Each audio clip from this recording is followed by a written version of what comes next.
Okay, good morning.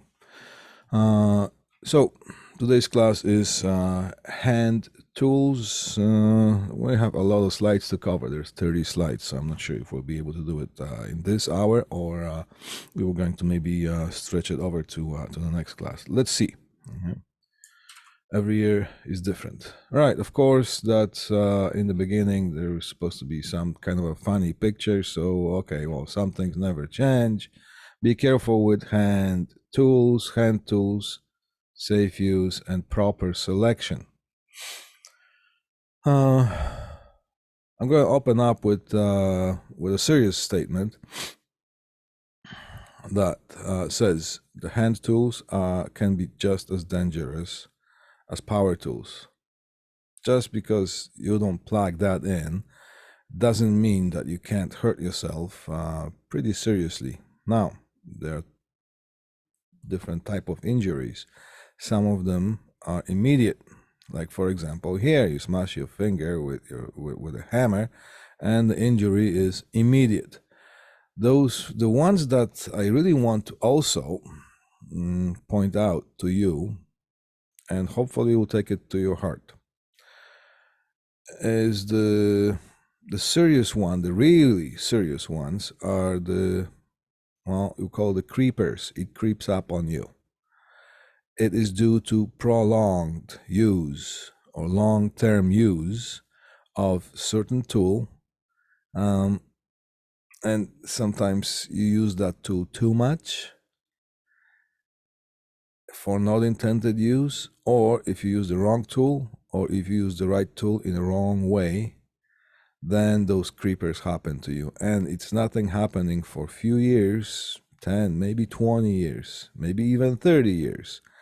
And then something happens. Oh, something's happening to my hand or something's happening to my shoulder. And those are usually not reversible, right? So let's take a look at what we have here what we have in store today.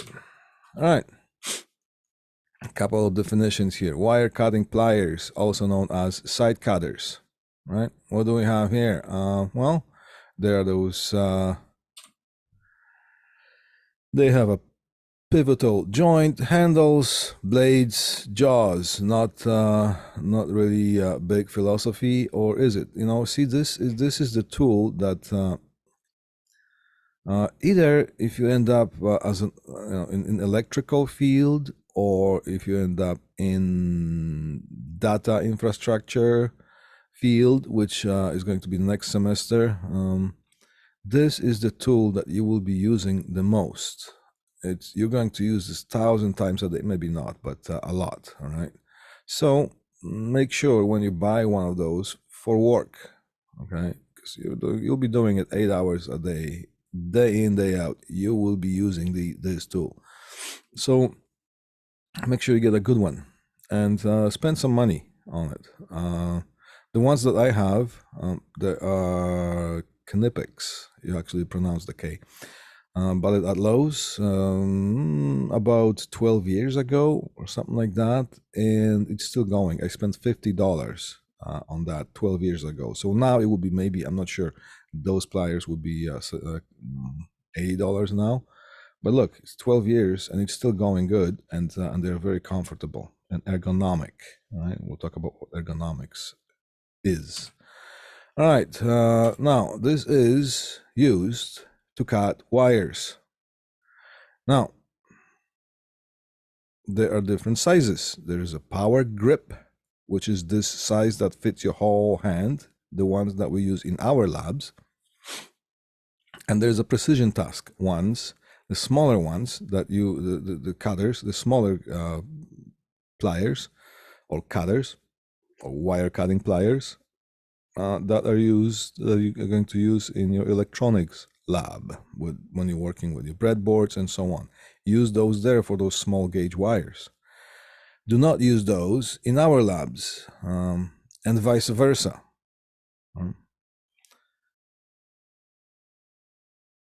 You gotta make sure that you use the tool for intended purposes and you use it correctly, and the tool is not damaged. Like for example, this cliche kind of example.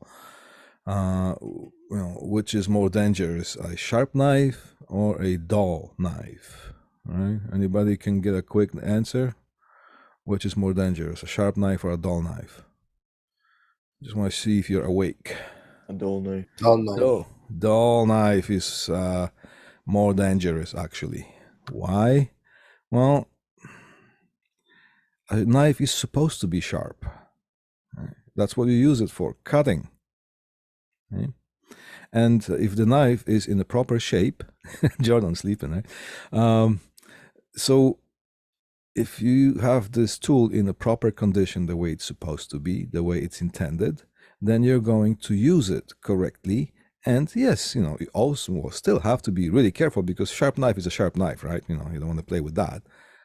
But if you have a dull knife, then it is, well, not in a condition that it's supposed to be. So you're going to compensate for that dullness, and you're going to maybe hold it in a different way, that you're not supposed to, apply some pressure this way or that way, and then things might slip, and that dull knife is still sharp enough to hurt you. Okay. So that's one way. And the other thing is, if you have a dull knife that you're supposed to have a sharp knife, you're going to position yourself or your hand in a wrong way. And you can also get something that's, well, that would be injury due to a long-term use of something incorrectly. Or sometimes, yes, there are situations and tasks like that, that even if you do everything correctly, if you do it for long enough, yes, there are some jobs that, have the effects the way they do. All right, snips. These are here, the wire cutters meant for cutting wires. Right? That's it. Snips. Here is the anatomy for the snips. Not going to read it, because you can read pretty much, I think. And if you can't, just look at the pictures and smile. So these are used for cutting sheet metal. Can you cut wires with it? No, because, well, you can't. You're going to do a really poor job when cutting or stripping wires. Those wires are not going to be cut and stripped properly, and you might damage the wires, and sometimes you can actually damage the blades of the snips. All right, so wire cutters for cutting wires. And here, actually, you know what? There's going to be one kind of a trivial question about the handles further down the road with our slides. Excuse me. This mic picks up everything. All right. So now, here we go. Adjustable wrench. All right. Anatomy. Here's something that's called a worm screw. This has jaws, his handle, and there's a little hole in the handle for storage. Now, it has a fixed jaw, and it has an adjustable jaw. So when you are applying pressure on this handle in order to turn a bolt one way or another, you gotta position the wrench in a way that the fixed jaw takes the most pressure, and this adjustable jaw is going to take some secondary type of a pressure, and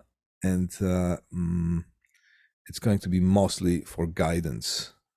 Well, it's still going to do some work, but most of the work should be done by the fixed jaw, because there's less thing that can go wrong with the fixed jaw than it can go with the adjustable jaw. And there's going to be another trivial question associated with just what I said. All right. Well, there's another question here. Yeah, there's going to be. Yeah, how do we work? How is it? How does it work? What I just said. Right. If you're turning this bolt or a nut this way here, which would be the clockwise, this is the right way, and this will be the wrong way. If you turn it the same way. If you turn it this way here, the fixed jaw takes the most pressure on that. This one here, it's just, you see, this fixed jaw is going to pressure towards the bolt, and it's going to do the most work. This one here, it's actually going to have the pressure away from the bolt if you turn it that way. All right. Now this is wrong because see, the fixed jaw is going to take the most pressure, and there's more things that can go wrong with that. There's that worm screw, there's that little guiding mechanism and all that stuff, and this thing can go out of whack, slip out.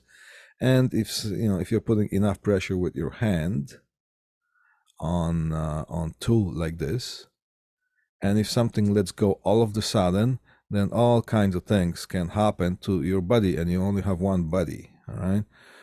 Including a whiplash. If anybody got a whiplash, then you know what I mean. It's about 2 or 3 months of not a very comfortable situation. All right, because it's a sudden jerk.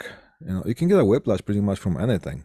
Once I got one because I was stepping down from the ladder, and I thought I was on the last step. No, I was on the second last step, and that caused me to stumble, and then yes, I did get a whiplash from that. 2 months of of not living in 100% comfort. That's what I say.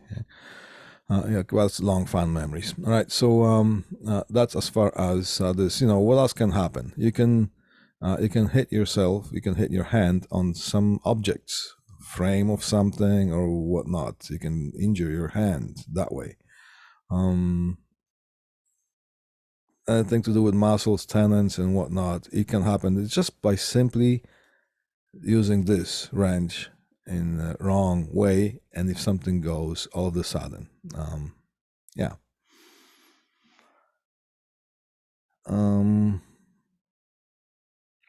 Yeah, there was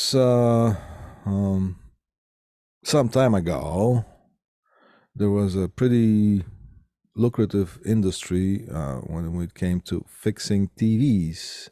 In fact, Adelaide and Cheapside, close to there was that place that was called Bob's TV.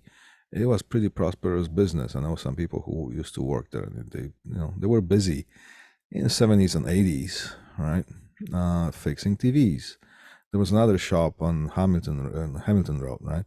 But not talking about addresses here. One of the most and it can, when we are working on certain equipment, if you bench it, put it on bench and take it apart and do stuff. One of the most frequent injuries when fixing TVs was not getting shocked. It was actually mechanical injury. Because yes, some capacitors or some coils could be charged, capacitors actually, and you could get some sort of a bit of a shock, but you would not get injured by that shock. Well, if you get the shock from a flyback transformer, it would be a different story. But the problem was that it would cause your hands to jerk, and you would hit your hands on the chassis or something like that. So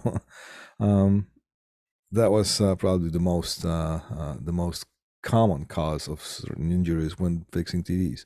Now, TVs are not being fixed that much anymore because you just buy a new one, and if it breaks, then usually there's nothing to fix. Although sometimes there is, but many people just don't bother. But there are other things that you will be required to work on. Who knows where you're going to end up? Are you going to end up in the industrial environment as an electrician? Or are you going to be a network specialist? Who knows what you're going to be working on? Just remember what I said. Some of the injuries, most of the injuries are pretty much because even if the right tool was used incorrectly, or accidents just happen. That's why they're called accidents.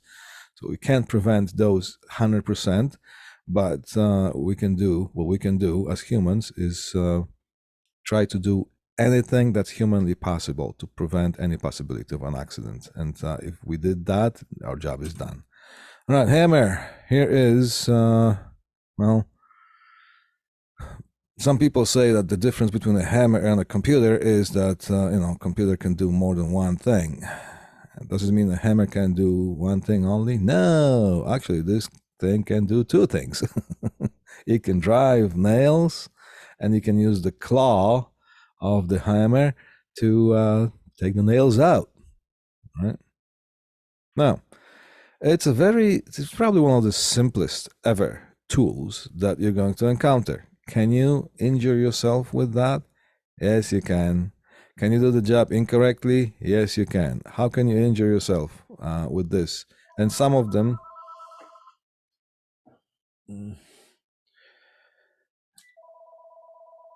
Sorry.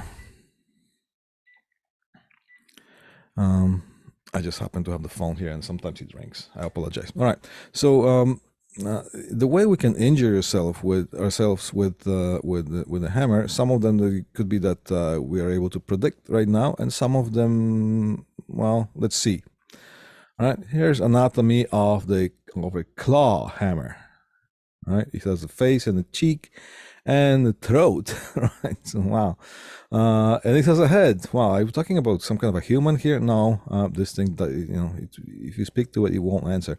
And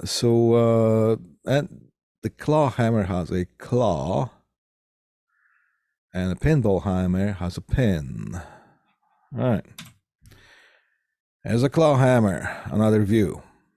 You use this thing to strike the nails, drive the nails to, well, hard surfaces, but softer than the hardest surfaces. You can't drive a nail to a metal, but things like wood or so, mostly wood. And you can remove the nails using the claw. All right, now here's a ball peen hammer. See, it doesn't have a claw, it has a kind of a pin at the other end. What's the other slide? Okay, not yet. All right, the differences between those two hammers. Well, one thing is, how can you injure yourself with a hammer or somebody else? Well, if you swing it the wrong way and if you don't look who's around you, you can hit somebody. So that's probably the most simple thing you can do to hurt somebody or yourself. What else? Well, if you are trying to hold a nail or a staple with your hand or with your finger, and then you hit your finger instead of your nail, and then what? You're going to hurt yourself. Yes. So here's the thing I always say: if you are not sure that your aim is good as far as hitting the nail, so instead of you holding that nail with your hands, get your friends to hold it. Okay. There we go. You can avoid injury. That way. So kidding. Don't take, because this is being recorded, right? All right. Now, what else can you do? Well, we're not trying to hurt ourselves, but what can hurt us? Here's the claw hammer used for driving nails into wood. Here's a ball peen hammer used to strike metal objects. Can you hit nails with the ball peen? Sure you can. You just can't remove them, right? But can you hit metal objects with the claw hammer? No. And that's how the other way you can get hurt.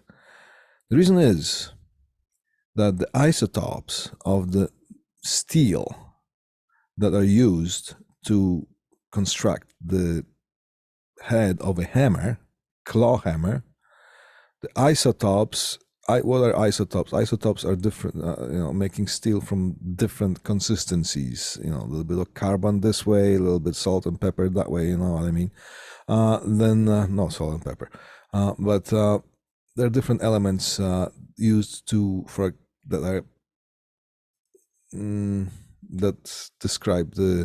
that define the chemical consistency of this particular piece of steel. This isotope that is made to use the claw hammer is not the same as the type of steel that's being used to strike metal objects. So what can happen if you strike metal objects with the claw hammer? Things can chip away. And when they chip away with high speed, right? Because of the impact. And it just so happens that sometimes it can go into your eye, those chips.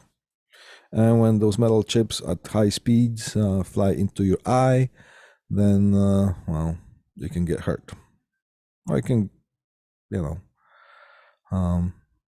can get hurt by some of those metal chips flying into your face. I don't know about you, but I love my pretty face. Okay, so I'm not going to use, and that's the reason I'm not going to use a claw hammer when striking metal objects, such as chisels, for example.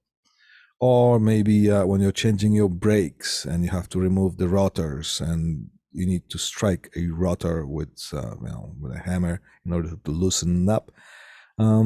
I would not use the claw hammer. I would use the ball peen hammer. All right, couple of questions, and of course you already got the answers here. Plastic covered handles on the wire cutting pliers. See, are those plastic covers? And the question is, are they designed to protect you from electrical or electric shock? All right. No. We got someone says no. I'm sorry, I don't know. I heard a voice that was almost as pretty as mine, but I don't know who it was. All right. Cool. So they're not designed. Their job is not to protect you from electrical shock or electric shock. They are for comfort only.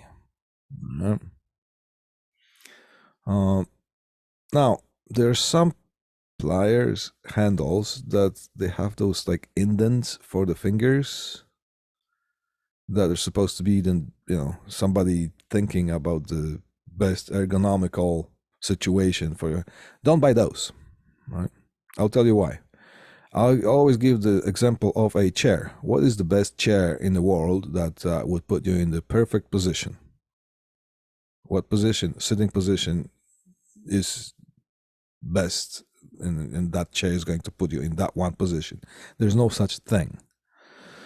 The best ergonomically designed chair is a chair that lets you change the positions once in a while, because we humans do not like to be sitting or standing in one position for longer periods of time. If that happens, we get injured, we get sick. So the idea of a perfect chair is a chair that lets you change the positions from one to another, a little bit higher, a bit lower, lean or whatever. That's the best chair. All right. What's ergonomics? Ergonomics is a study of using objects. I'm just pulling this definition out of my hat. Using or objects that and way of using tools and other objects in a way that is suited for our human, the way we're as humans are built, in a way that is not, things are not going to hurt us, and then we're not going to get tired. So now later on we can find some proper definition for the ergonomics.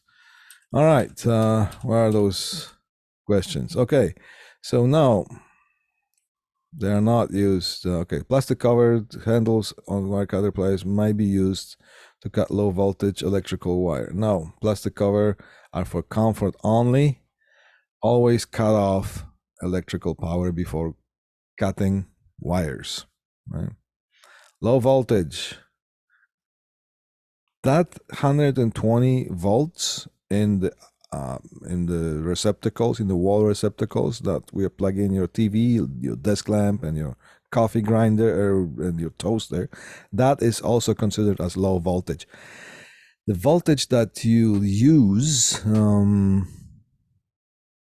for your experiments with your breadboards in your electronics lab, like 5 volts, 12 volts, up to 30 volts, it's considered extra low voltage.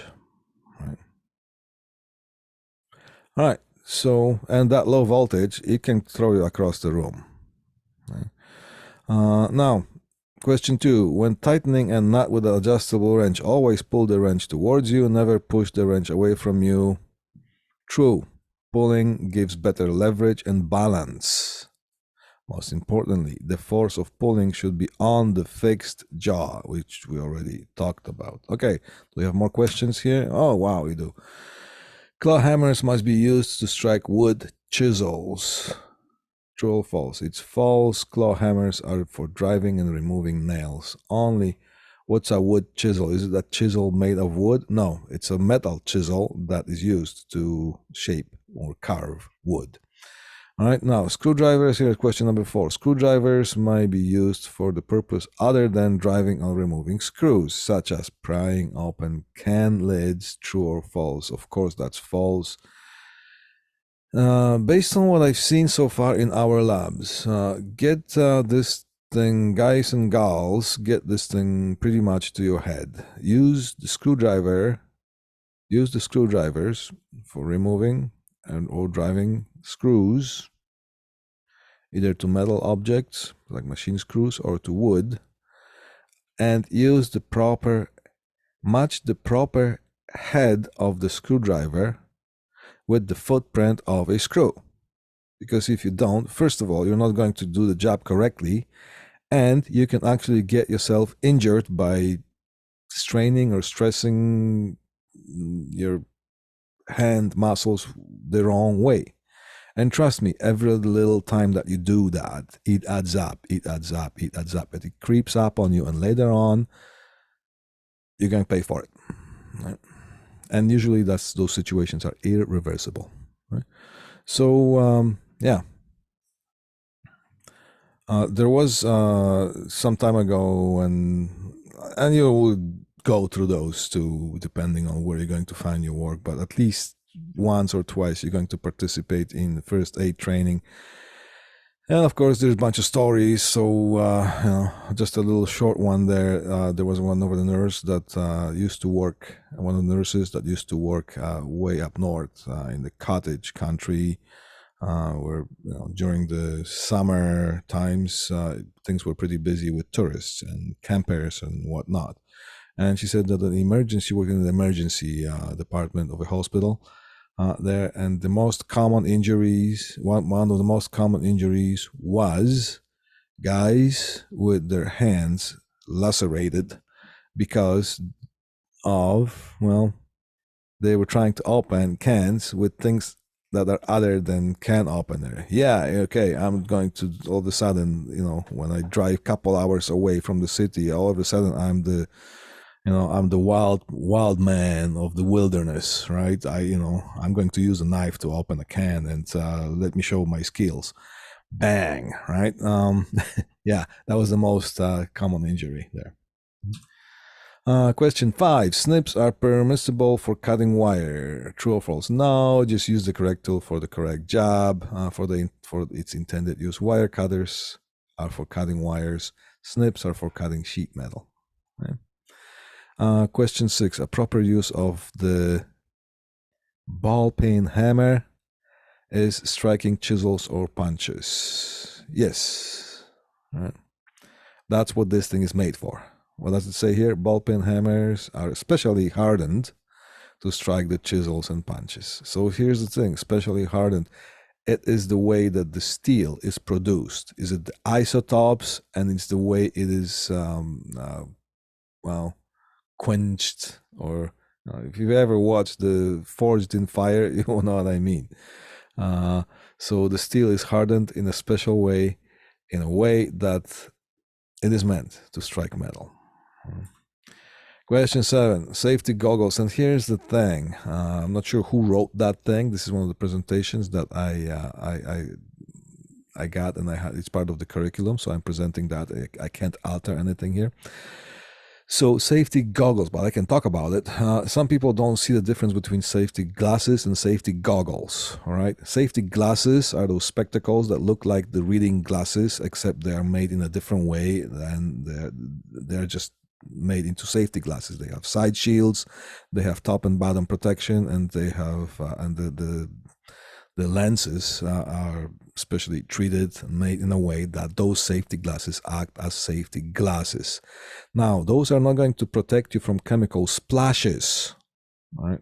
Because if there's some corrosive liquid that you're handling and something happens that this thing bursts or spills in a way that things are going to get wet, including your face, those glasses are not going to prevent you from that. So then you should use goggles, and goggles seal your eyes from the outside world. So if there's a chemical spill or a splash, That thing is not going to get into your eyes. Also, there are safety goggles with perforated holes on top and on the bottom just to let the air through, which completely, I think, in my opinion, but who the heck am I? It's just missing the point. You might as well get glasses, all right? All right. Well, what was the question again?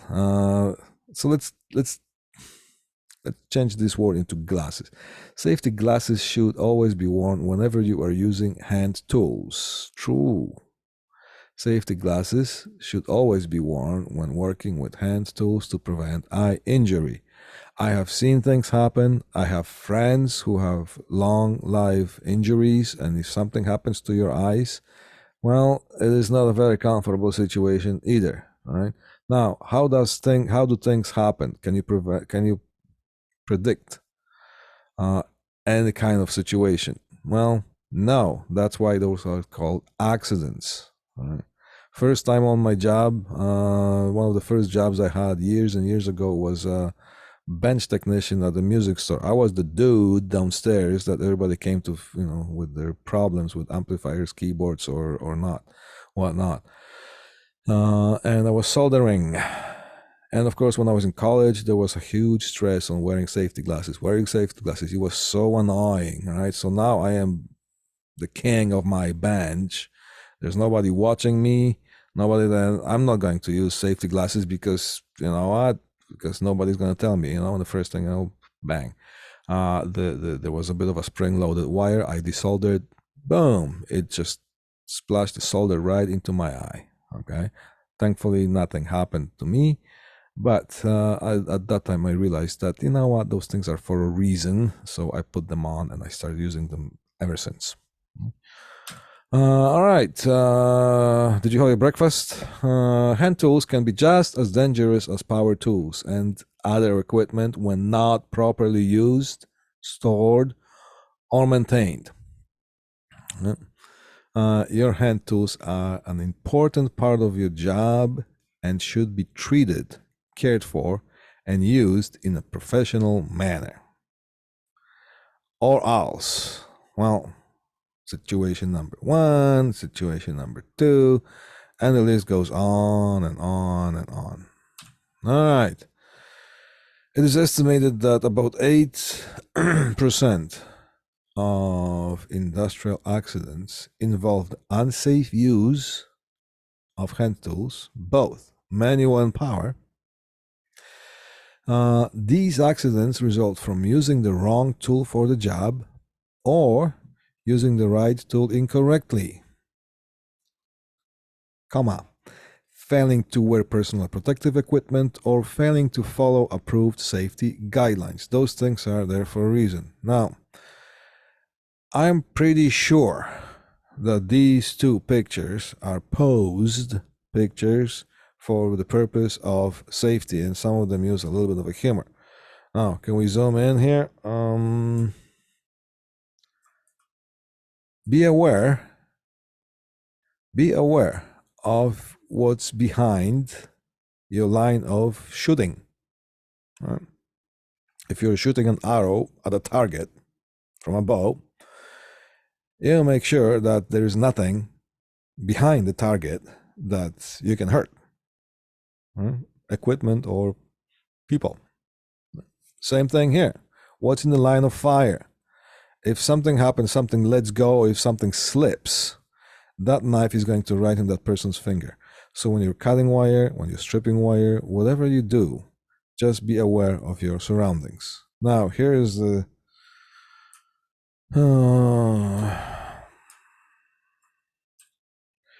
here is another way of using the right tool incorrectly. And there is no way that somebody can be that stupid. Like, seriously, I don't care how many stupid people there are in the world, and there are some of them, all right? But I don't think anybody would be that dumb. So I think this picture was done posing for the lessons that have to do with safety. You can also use your back real quick to cut. Yeah. um, can I use? Yeah.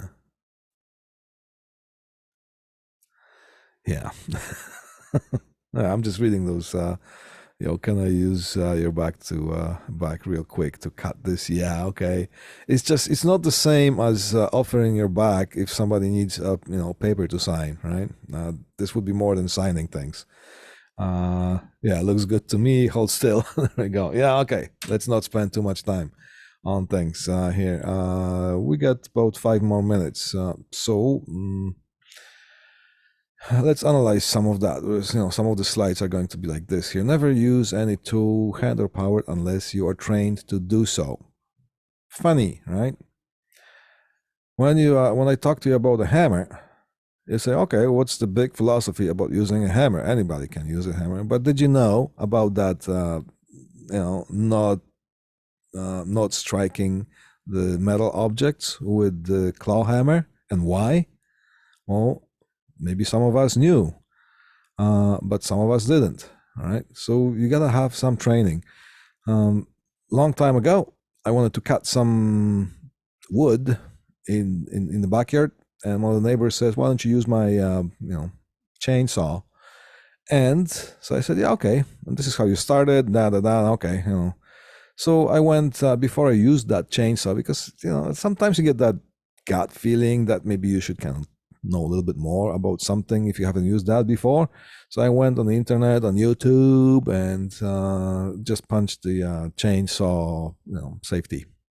This thing, the screen just lit up, and I watched a few of those videos, and I just decided not to use that chainsaw because I wasn't comfortable, and I didn't have a proper PPE to use that. So it took me a little bit longer time to chop the wood otherwise, but I can be sitting here in front of you, and I live to tell the story, right? There we go. Inspect your tools before each use and replace or repair if worn or damaged. Well, that's a self-explanatory thing, and we already covered that topic. Clean tools after every use. Yes, those tools are your money makers for you. Right? And because you're using them, we gotta have respect for that, for them, because long story short, you can get injured. Right? Keep cutting edges sharp. Cutting edges are supposed to be cutting edges, and if they're supposed to be sharp, keep them sharp. If they're supposed to be dull, keep them dull, depending on the tool and the type of use, that whatever the tool is intended. Right? Never test a cutting edge on your fingers.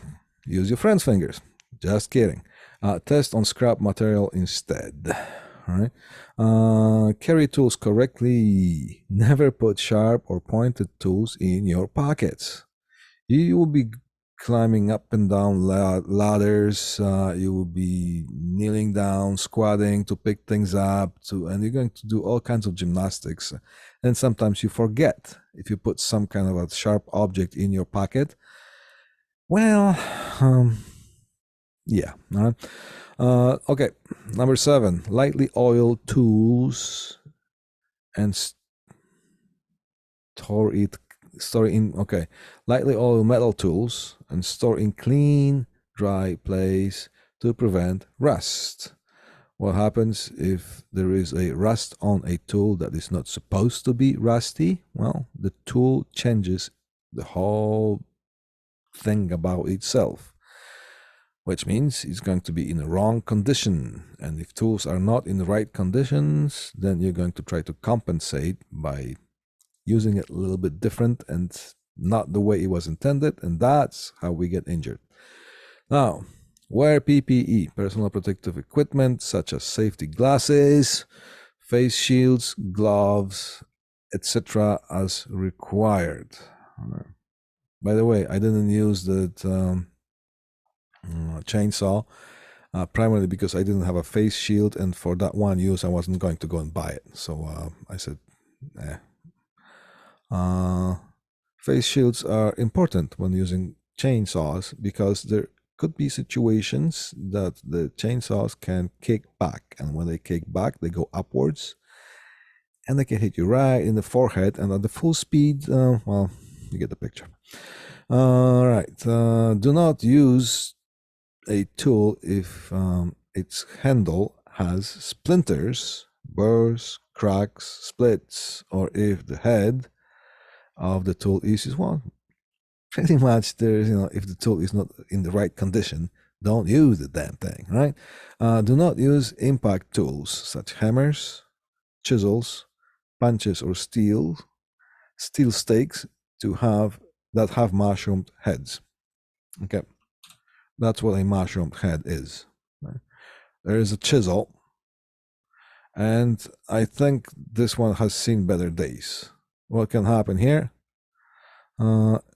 Well, what can happen here is that those little fragments here, they can chip away at any time. They still have enough holding force, so if you strike it when they split, yes, they will split. With the outward motion, and it's going to be a high speed motion. How high? Well, high enough for you to lose an eye, right? Okay, last slide, and we're going to finish that for today. Do not carry tools in your hand when you are climbing, mostly ladders or scaffolds or whatnot. Carry tools in your tool belts or hoist the tools to the work area using a hand line. Well, usually you put the tools in the bucket, and then after you climb it, you just pull the bucket with the rope. All right, let's see here. Don't carry tools in your hand when, okay, so when you're holding tools in your hand while climbing ladders, you don't get the full proper grip. And, gravity combined with, distance from the ground and the mass of your body, just do the calculation. I think there's a formula, but who cares about the formula of what force you're going to hit the ground with? But let me tell you, over the 30 years, I've seen some things, and sometimes I can still hear because there's a certain sound and there's certain things that happen when a human body hits the ground from certain height, and it doesn't have to be high. That sometimes when I remember that, it still gives me a shiver. Right?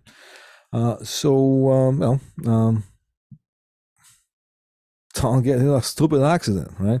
Carry tools in the tool belts. Now, here's the thing. Do I have a problem with that? Well, maybe a little, all right? Carry tools in tool belts. There are tool belts and there are tool belts. All right. Some of them are designed one way or the other. When you're climbing ladders, or sometimes you're going to walk up in something that's called catwalks, and catwalk is a walk for cats. No, it's for actually humans. Or just get a definition of a catwalk if you want, and you're going to see the picture. But my point is that this is not a consumer environment. I'm talking about the construction environment. Construction environment is things are raw in the raw conditions. Right? So there are going to be things that you can walk into. There are going to be things that you can trip over. There are going to be things that you can fall off of. Okay. And there could be things that your tool, because the more things you are wearing, there are going to be clamps or other things dangling and hanging from your tool belt or not, whatnot. And sometimes those things can catch on other things. So I would prefer the method, and this is what I use. Plus, do you want to carry the tool belt with all the weight that it bears and make 10,000 million kilometers that you do on the construction site? And you do walk a lot up and down stairs because some elevators don't work, whatnot, climb up and down ladders. Who wants to carry that extra weight? So I'm more fond of using the bucket and pulling up. the tools with the rope. And we're going to get a little bit more on that when we study the ladders in further lectures. Last one, and that's it. Do not throw tools from one location to another, from one employee to another, from scaffolds or other elevated platforms. You're asking for trouble when you do that. Just don't. Get into a habit of not doing that. Because if you get into a habit, we humans are habitual creatures. We develop a habit, and the habit is going to take over when we are tired, when we're sleepy, when there are situations that are just at the snap of a finger type of situations. That's when habits kick in. And good habits can make our life so much easier and safer. If you think that, yeah, I'm just going to throw this thing that one time. No. Even if you can, just walk up. It takes you 3 seconds, maybe 4.5 seconds to walk to a person and hand it to them, right? Or walk to somebody and get it from them, right? But aside from not putting yourself in danger, you always are developing and nurturing a habit that, in some cases, proper habits, in this case, when there's a construction environment, there's nothing consumer about it. There are dangers all over the place. That's why we're getting the training, and you will be getting training, on-site training, with every construction site you enter. So good habits can actually save our lives. All right. Okay, so that's it for today. And as I said, on Tuesday, which is tomorrow, right? Is it? Whichever we have that Z building lecture, there's going to be no class, but I will be there for first 15 minutes. And if nobody shows up, then I'm going to leave. However, there's not going to be a chance of that because when I come in, everybody is still in class. So maybe we can order a pizza. No, just kidding.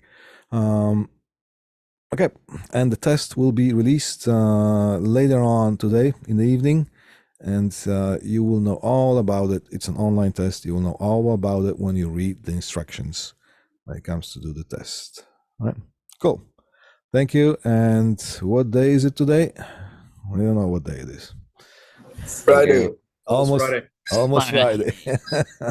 Because every day is almost okay. All right, I'll see you when I see you. Thank you, guys. Thank you. Have a good one.